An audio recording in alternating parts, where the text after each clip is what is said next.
नमस्कार, मैं हूँ अदिबा कुरैशी और आप देख रहे हैं खबर नेशन मध्य प्रदेश। आइए नजर डालते हैं आज की ताजा खबरों पर। जनपद पंचायत मंदसौर में आने वाली ग्राम पंचायत रीचा बच्चा में प्रशासन की बड़ी लापरवाही सामने आई है। यहाँ आंगनबाड़ी के सामने खाली पड़ा कुआं दे रहा है हादसे को न्योता। रीचा बच्चा में ग्राम पंचायत में आंगनवाड़ी के सामने एक खाली कुआं कई वर्षों से पड़ा हुआ है। आंगनवाड़ी में छोटे छोटे बच्चों का आना होता है, जिससे कभी भी कोई भी हादसा हो सकता है, लेकिन प्रशासन इस ओर कोई ध्यान नहीं दे रहा है। अगर कभी भी कोई हादसा होता है तो इसका जिम्मेदार कौन होगा? नगर पालिका मंदसौर द्वारा 36 दुकानों की नीलामी का आयोजन किया गया, जिसमें 18 दुकानों की नीलामी हो चुकी है। दुकान 35 लाख की बिकी, अभी 18 दुकानों की नीलामी बाकी है। नाम बोलो आपका।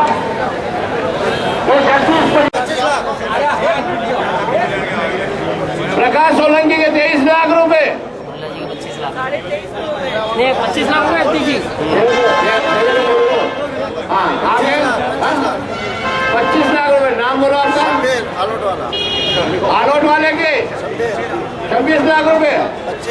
25।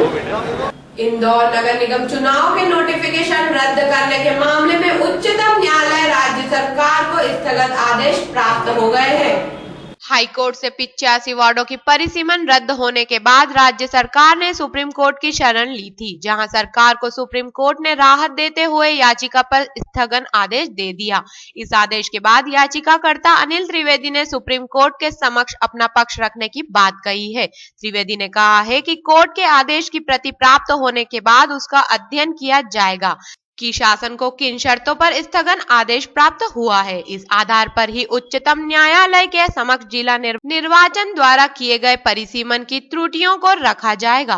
उज्जैन की महिदपुर तहसील में अवैध खनन करने वालों के खिलाफ कार्रवाई को लेकर भारतीय जनता पार्टी द्वारा प्रदर्शन किया गया और कार्यकर्ताओं और विधायकों के साथ तहसील कार्यालय का घेराव किया। उज्जैन जिले के महिदपुर क्षेत्र में आज भाजपा ने अवैध उत्खनन में लिप्त पूर्व कांग्रेसी नेता दिनेश जैन बॉस के खिलाफ मोर्चा खोलते हुए प्रशासन को कार्रवाई करने की अल्टीमेटम दिया। दरअसल विधायक बहादुर सिंह द्वारा विधानसभा में उठाए गए अवैध उत्खनन के मामले में कार्रवाई करते हुए कलेक्टर ने 6 माह पूर्व दिनेश जैन के खिलाफ करोड़ों रुपए की रॉयल्टी चोरी का प्रकरण बनाया था। प्रकरण के 6 माह बीतने के बाद भी प्रशासन द्वारा कार्रवाई नहीं करने के मामले में आज सैकड़ों की संख्या में भाजपा कार्यकर्ताओं और नेताओं ने विधायक बहादुर सिंह चौहान ने नेतृत्व में एसडीएम कार्यालय पर ज्ञापन दिया गया। कार्यकर्ताओं की मांग थी कि यदि खनन माफियाओं पर 15 दिनों में कार्रवाई नहीं की हो तो हजारों की संख्या में कार्यकर्ता मुख्यमंत्री निवास पहुंचकर कार्रवाई की मांग करेंगे। एक्चुअली मेरे द्वारा विधानसभा प्रश्न लगाया गया था और उसमें जांच उपरांत जिलाधीश ने जांच के आदेश दिए थे। उसमें 30 करोड़ 29 लाख की रॉयल्टी चोरी का प्रकरण माननीय अनुविभागीय अधिकारी और खनिज अधिकारी की संयुक्त टीम ने बनाकर वसूली के लिए प्रकरण बनाया गया था।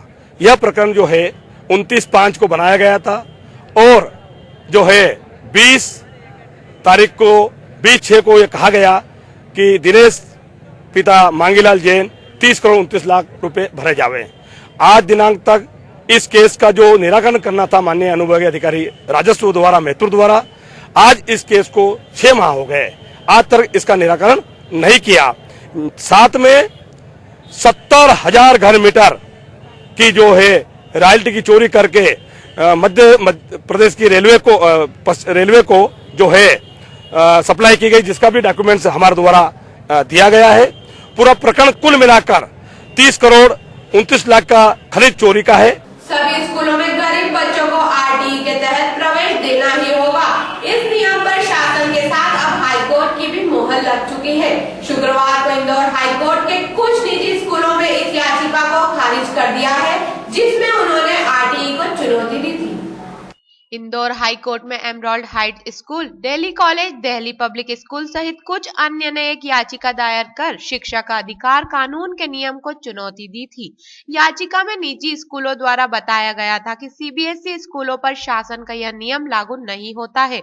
साथ ही नियमों में परिवर्तन किए जाने की भी मांग की गई थी। इस याचिका पर पिछले कुछ माह से सुनवाई चल रही थी। हाईकोर्ट ने शासन और निजी स्कूलों का पक्ष सुनने के बाद इस याचिका पर शुक्रवार को फैसला सुना दिया। अपने फैसले में हाईकोर्ट ने शासन के शिक्षा का अधिकार कानून को सही ठहराया है। इस बुलेटिन में इतना ही, बने रहिए